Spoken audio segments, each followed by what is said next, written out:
நாளென் செய்யும் வினைதானென் செய்யும் என்னை நாடி வந்த கோலென் செய்யும் கொடுங்கூற்றென் செய்யும் குமரேசர் இரு தாளும் சிலம்பும் சதங்கையும் தண்டையும் சண்முகம் தோளும் கடம்பும் எனக்கு முன்னே வந்து தோன்றினே. உலகெங்கிலும் வாழ்ந்து கொண்டிருக்கும் கடவுள் அருள் டிவி நேயர்களுக்கு டாக்டர் சைதை ராஜாவின் அன்பான வணக்கங்கள். இப்பொழுது நாம் தமிழ் புத்தாண்டு குரோதி வருஷம் பிறக்கப் போகிறது. இந்த வருஷத்தினுடைய பலன்கள் எப்படி இருக்க போகிறது என்பதை நாம் பார்க்க போகிறோம். முதலில் ஒரு ஆண்டு பலனை பார்க்கலாம். அசுரகுரு வீட்டில் தேவகுரு சஞ்சாரம் செய்வதால் இந்த ஆண்டு சுக்கிரனுடைய ஆதிக்கம் நிறைந்த அன்பர்களுக்கு, அதாவது கலைத்துறையில் பணியாற்றக்கூடியவர்களுக்கு, குறிப்பாக சினிமா தொலைக்காட்சி பிரிவில் பணிபுரியும் அன்பர்களுக்கு நிறைய நல்லதுகள் நடக்க வாய்ப்புகள் இருக்கிறது. கம்ப்யூட்டர் பாகங்கள், கல்வி கட்டணம், தொலைத்தொடர்பு சாதனங்கள் போன்றவற்றின் விலை உயரக்கூடும். வெளிநாட்டு முதலீடு அதிகமாக இந்தியாவிற்குள் வரும். விளையாட்டுத் துறையில் இந்தியா பல சாதனைகள் செய்து பல பரிசுகளும் பட்டயங்களும் வெல்லும். இந்த ஆண்டு அமலா யோகம் ஏற்பட்டு உள்ளதால் எதையும் சமாளிக்கும் திறன் நமது மத்திய அரசுக்கு ஏற்படும்.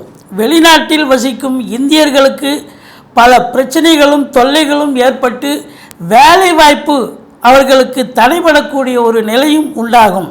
விமான விபத்து, ரயில் விபத்து போன்றவை வழக்கம் போல ஒரு சில இடங்களில் ஏற்பட வாய்ப்புகள் இருக்கிறது. எரிவாயு சிலிண்டர் விலை குறைய வாய்ப்புகள் இருக்கிறது. தங்கம் விலை கிடுகிடுவென உயரும். தென் மாவட்டங்களில் அதிக மழை பெய்யும். புதிய வைரஸ் பரவ வாய்ப்புகள் இருக்கிறது. ஆன்லைன் வியாபாரம் அமோகமாக நடக்குங்க. ஆனால் அதே நேரத்தில் ஆன்லைனில் அங்கங்கே சில மோசடிகளும் நடக்க வாய்ப்புகள் இருக்கிறது. காய், கனி, பூ வியாபாரம் சிறப்பாக இருந்த போதிலும் விலை உயர்வு ஏற்படும் வாய்ப்புகள் இருக்கிறது. தமிழ்நாட்டில் மழை பொழிந்து தண்ணீர் தட்டுப்பாடு இல்லாமல் இருக்க வாய்ப்புகள் இருக்கிறது.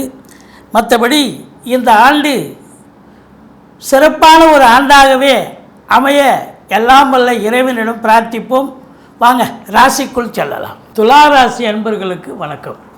துலா ராசி காலபுருஷனுக்கு 7வது ராசி. சுக்கிர பகவான் ஆட்சி பெறும் வீடு. இப்பொழுது இந்த தமிழ் புத்தாண்டு குரோதி ஆண்டு இந்த ராசிக்கு எப்பேற்பட்ட பலனை வழங்கப் போகிறது? நல்லா இருக்குமா இல்லை மீடியமாக இருக்குமா? உங்களை பொறுத்தவரையிலையும் ஆண்டு கிரகங்களை கருத்தில் கொண்டு தான், அதனுடைய சஞ்சார நிலைகளை கருத்தில் கொண்டு நம்ம பலனை எதிர்பார்த்து சொல்கிறோம். கடந்த ஆண்டு இந்த ராசிக்கு 7ஆம் இடத்தில் இருந்து பல அற்புதங்களை செய்த குரு பகவான் இப்பொழுது 8ஆம் இடத்துக்கு வந்துவிட்டார். ஸ்தான பலமா என்று சொன்னால் இல்லை. 8ஆம் இடம் ஸ்தான பலம் இல்லை.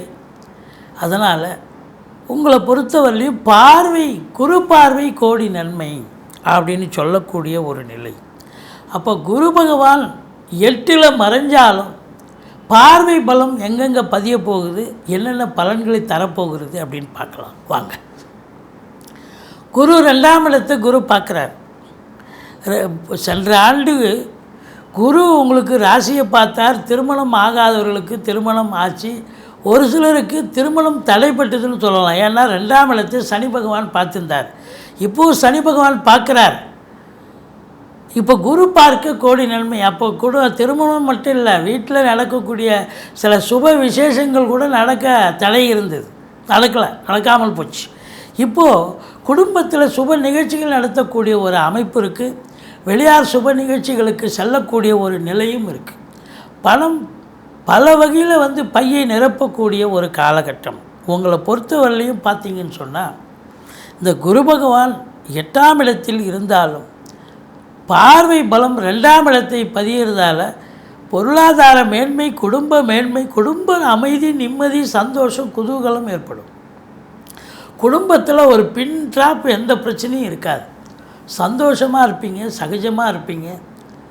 வீட்டிற்கு வரக்கூடிய விருந்தாளிகள், நண்பர்கள் புடைசூழ வந்தாலும் வீடே கலகட்டும். உங்கள் சொல்லுக்கும் செயலுக்கும் மதிப்பு மரியாதை ஏற்படும். உதாரணமாக நீங்கள் ஆசிரியராக இருக்கீங்க, இந்த ஆண்டு உங்களுக்கு நல்லாசிரியர் விருது கிடைக்கும். பேச்சாளர், மேடை பேச்சாளர், சொற்பொழிவாளர், வழக்கறிஞர்கள், ஆடிட்டர்கள், மற்றபடி ஜோசியர்கள், இவங்க அதாவது ஜோதிட அன்பர்கள், இவங்க எல்லாருக்கும் பார்த்திங்கன்னா கடந்த ஆண்டை விட இந்த ஆண்டு இன்னும் சாதிக்கக்கூடிய ஒரு நிலை. யூடியூப் அன்பர்கள் யூடியூப் நடத்துகிறாங்க பார்த்திங்களா, யூடியூப்னாலே துலாம் தான். அப்போ யூடியூப் அன்பர்களுக்கு இந்த ஆண்டு சிறப்பாக இருக்குமா அப்படின்னா சிறப்பாக இருக்கும். ஏன்னா வருமானம் வரணும்னு இருக்கும்போது சிறப்பாக தானே இருக்கும். இப்போ 2ஆம் இடத்தை குரு பார்க்கிறார். உங்கள் சொல்லுக்கும் செயலுக்கும் மதிப்பு மரியாதை ஏற்படும். இப்போ கண்டிப்பாக பார்த்தீங்கன்னு சொன்னால் பணம் மழை பொழியும், பணம் பல வகையில் இருந்து பையை நிரப்பக்கூடிய ஒரு காலகட்டம். தொழில் சிறப்பாக இருந்தால் தானேங்க பணம் வரவு இருக்கும். அப்போ தொழில் நல்லா தான் போகும். இப்போ பாருங்கள், உங்களை பொறுத்த வரலையும் அடுத்தது குரு பகவான் 4ஆம் இடத்தை குரு பார்க்கிறார். இப்போ 2ஆம் இடத்தை குரு பார்க்குறார். நல்ல பண வருவாய், பொருள் வருவாய், குடும்ப மேன்மை, பொருளாதார மேன்மைன்னு சொன்னோம். இப்போ 4ஆம் இடம் என்பது தாய் வழி சொந்தங்களால் ஆதரவு, அனுகூலம். வண்டி வாகனங்கள் பழசு விற்றுட்டு புதுசு வாங்குவீங்க, இல்லை புதுசே வாங்கலாம். வீடு இல்லாதவங்க வீடு வாங்கக்கூடிய, ஃப்ளாட் வாங்கக்கூடிய, வீடு கட்டக்கூடிய உங்கள் அபிலாஷை என்னவோ அது கண்டிப்பாக நிறைவேறும். மொத்தத்தில் பார்க்கும் பொழுது உங்களுக்கு 4ஆம் இடம் சொத்து பத்தில் ஏதாவது இன்வெஸ்ட் பண்ணுவீங்க. இந்த கமிஷன் ஏஜென்சி, ட்ரேடிங் போன்றவை செய்யக்கூடியவர்களுக்கெல்லாம் நல்ல லாபம் கிடைக்கும். அதாவது முதலீடு இல்லாமல் ஒரு சிலர் தொழில் பண்ணுறாங்க பார்த்திங்களா, அவங்களுக்கு நல்ல லாபம் கிடைக்கக்கூடிய ஒரு காலகட்டம் அப்படின்னு சொல்லலாம். 4ஆம் இடம் சிறப்பாக இருக்குதுன்னு சொன்னாலே ரொம்ப சுகவாசியாக இருக்கக்கூடிய ஒரு நிலை. ரொம்ப சுகமாக இருப்பீங்க, எந்த குறையும் இல்லை. அப்போ குரு பகவான் பொறுத்தவரையிலையும் 12ஆம் இடத்தை குரு பார்க்குறார். அப்போ செலவினங்களை ஏற்படக்கூடிய ஒரு அமைப்பு இது. 12ஆம் இடம் செலவினங்கள், சுப செலவுகளைத்தான் காட்டுகிறது. சுப செலவு தான் நடக்கும், அசுப செலவுக்கு இடமில்லை. இப்போ சுப செலவுனால் இன்னும் கடன் வாங்கி செலவு பண்ணலாம், தப்பு கிடையாது. அப்போ வீடு வாங்குறீங்க, கார் வாங்குறீங்கன்னா, அப்புறம் பிள்ளைகளை உயர்கல்வி படிக்க வைக்கிறீங்க அப்படின்னா கண்டிப்பாக இன்னும் கடன் வாங்கி படிக்க வைக்கலாம், கடன் வாங்கி வீடு இன்னும் வாங்கலாம், தப்பு கிடையாது. அப்போ சுப செலவு, அயன சயன போகம் திருப்திகரமாக இருக்கிறது அப்படின்னு சொல்லலாம். இப்போ குருவை பொறுத்தவரையிலையும் பார்த்தோம். அடுத்தது சனி பகவானை பார்க்கலாம். சனி பகவான் உங்களுக்கு 5ஆம் இடத்தில் பூர்வ புண்ணிய ஸ்தானத்தில் இருக்கிறார். சூப்பர். இந்த துலா ராசிக்கு 4க்கும் 5க்கும் யோகாதிபதி என்று சொல்லக்கூடிய பாக்கியவானவர். அவர் தான் யோகாதிபதி, பல யோகத்தை அள்ளி வழங்கக்கூடியவர். அவர் 5ஆம் இடத்தில் இருக்காருன்னு சொன்னால் இந்த துலா ராசியில் இருக்கக்கூடியவர்கள் இந்த சிவனை எவ்வளோக்கு எவ்வளோ வழிபாடு பண்ணுறீங்களோ அவ்வளோக்கு எவ்வளோ உங்களுக்கு நல்லது நடக்கும். பூர்வீகத்திலிருந்து நல்ல தகவல் வரும். குலதெய்வ வழிபாடு பண்ணுவீங்க. கோயில் குளங்களுக்கு டொனேஷன் கொடுப்பீங்க. மற்றபடி பார்த்தீங்கன்னு சொன்னால் குழந்தை பேர் இல்லாதவர்களுக்கு குழந்தை பேர் கிடைக்கும். பூர்வீக சொத்தின் மூலம் நல்லது நடக்கும், லாபங்கள் கிடைக்கும் அப்படின்னு சொல்லலாம். அடுத்தது இந்த சனி பகவானுடைய பார்வை அப்படின்னு பார்த்தீங்கன்னா உங்களுக்கு 7ஆம் இடத்தை பார்க்க போகிறார். 7ஆம் இடத்தை பார்க்க போகிறார் அப்படின்னு சொன்னால் கணவனுக்கு மனைவி ஸ்தானம், மனைவிக்கு கணவன் ஸ்தானம். அப்போ அந்த இடத்த சனி பார்க்குறாருன்னா இப்போ கணவன் மனைவிக்குள்ள கருத்து வேறுபாடு வரும். இப்போ 2ஆம் இடத்தை குரு பார்த்து குடும்பத்தில் ஒத்துமைன்னு சொன்னோம். ஆனால் 7ஆம் இடம் என்பது கணவன் மனைவி ஸ்தானம். அப்போது கணவன் மனைவிக்குள்ள கருத்து வேறுபாடு வரும். விட்டு கொடுத்து போங்க, விட்டு கொடுத்து போனால் தான் வாழ்க்கை. நண்பர்கள் கூட விரோதமாக மாறுவார்கள். உறவினர்கள் கூட உங்களை பார்த்து ஒளிவாங்க. தொழில் கூட்டாளிகள் அவங்களுக்கு கருத்து வேறுபாடு, வாக்குவாதம், வீண் சண்டை, விவாதங்கள் வரும். கூட்டு தொழில் கொஞ்சம் டல் அடிக்கும். எச்சரிக்கையாக இருந்துக்குங்க அப்படின்னு நம்ம சொல்கிறோம். மற்றபடி அடுத்தது பார்த்திங்கன்னு சொன்னால் உங்களுக்கு 11ஆம் இடத்தை சனி பகவான் பார்க்கிறார். 11ஆம் இடம் என்பது எண்ணிய செயல் ஈடேறுவதில் காலதாமதமாகும். லாபம் தொழில் ரீதியாக வந்தாலும் ஒரு சிலருக்கு ஏற்றளவில் இருக்கும், அது கைக்கு வருவதில் காலதாமதமாகும். மற்றபடி இந்த அன்றாடம் பிஸ்னஸ் பண்ணுறவங்க, டெய்லி ரொட்டேஷன் பண்ணுறவங்களுக்கு ஓரளவுக்கு லாபம் கிடைக்கும். நம்ம சொல்கிறது இந்த 4 5 குடையவன் சனி பகவான் ஒரு ஒரு கார்ப்பரேட்டு இல்லை ஒரு கம்பெனிஸ் அதுபோல் ஒரு சின்ன லேத் ஃபேக்ட்ரிலேருந்து பெரிய ஃபேக்ட்ரி வரைக்கும் பார்த்திங்கன்னா அதில் வேலை பார்க்கக்கூடியவர்கள், அது தொழிலாளிகள், முதலாளிகள், இவங்களுக்கெல்லாம் பார்த்திங்கன்னா நிறைவாகத்தான் இருக்கும். பட் இருந்தாலும் சில நேரங்களில் அவங்களுக்கு வர வேண்டிய தொகை கைக்கு வருவதில் காலதாமதமாகும். மற்றபடி குறை ஒன்றுமில்லை, லாபம் கிடைக்கக்கூடிய ஒரு அமைப்பு தான். இந்த ராகு பகவான் உங்களுக்கு எங்கே இருக்கிறார் அப்படின்னு பார்த்திங்கன்னா 6ஆம் இடத்துல ராகு இருக்கிறார். அற்புதங்க, அஷ்டலட்சுமி யோகம். இந்த ராகு பகவான் பொறுத்தவரையிலையும் உங்களுக்கு பல அற்புதங்களை நடத்தப் போகிறார்.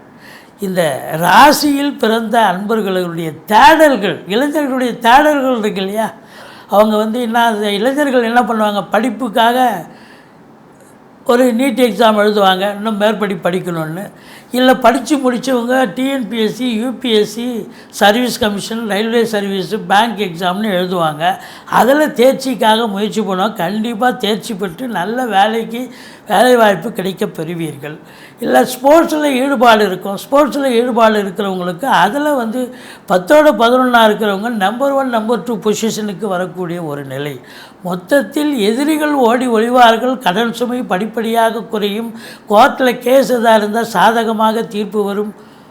அற்புதம். 6ஆம் இடம் அஷ்டலட்சுமி யோகம். ராகு பகவான் நல்லதே செய்வார். கேது பொறுத்தவரையிலையும் 12ல் இருந்தாலும் குரு பார்வையில் இருக்கிறதால உங்களை பொறுத்தவரையிலும் ஞான மார்க்கத்தில் ஈடுபடுவீர்கள், தான தர்மங்கள் செய்வீர்கள், நன்கொடைகள் வழங்குவீர்கள், ஆலய வழிபாடுகள் செய்வீர்கள், தீர்த்த யாத்திரைகள் மேற்கொள்வீர்கள். இதுதான் உங்களுடைய நிலை கேது பொறுத்தவரையிலையும். மொத்தத்தில் இதில் எல்லா கிரகங்களும் உங்களுக்கு நல்லா இருக்கான்னு சொன்னால் உங்களுக்கு குரு பகவான் ஒன்று தான் மறைஞ்சிருக்கார் ஒழிய ஸ்தான பலம் இல்லை. மற்றபடி மற்ற கிரகங்களுக்கு நல்ல ஸ்தான பலம் இருப்பதால் இந்த கன்னி ராசியில் பிறந்தவர்களுக்கு இந்த ஆண்டு யோகமான ஒரு ஆண்டு, குரோதி ஆண்டு, நல்ல செல்வ செழிப்பான ஒரு ஆண்டு, சாதிக்கக்கூடிய ஒரு ஆண்டு. சாதிக்கப் போகிறீர்கள், சரித்திரம் படைக்கப் போகிறீர்கள். கடவுள் அருள் டிவியை பார்த்தமைக்க நன்றிகள். மேலும் இது போன்ற தகவல்களை தெரிந்து கொள்ள கடவுள் அருள் டிவியை சப்ஸ்கிரைப் செய்யுங்கள். மறக்காமல் பெல் ஐக்கானை கிளிக் செய்யுங்கள்.